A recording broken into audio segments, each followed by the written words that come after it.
আসসালামু আলাইকুম। বাংলাদেশে যখন ছিলাম তখন ঢাকাকে তো বলা হয় মসজিদের শহর। সারাদিন মসজিদে যখন আজান শুরু হতো তখন আজানের সময় চারদিকে নানান মসজিদ থেকে আজান আসতো।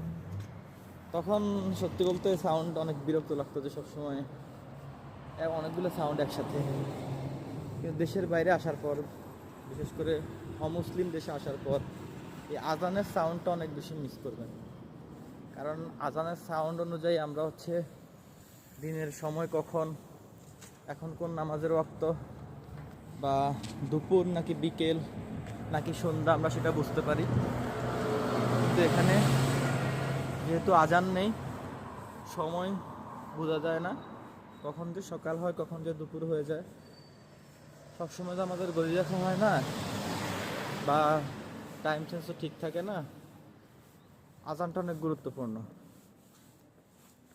এখানে কোথাও আজান দেয় না, মসজিদ আছে অনেক দূরে দূরে,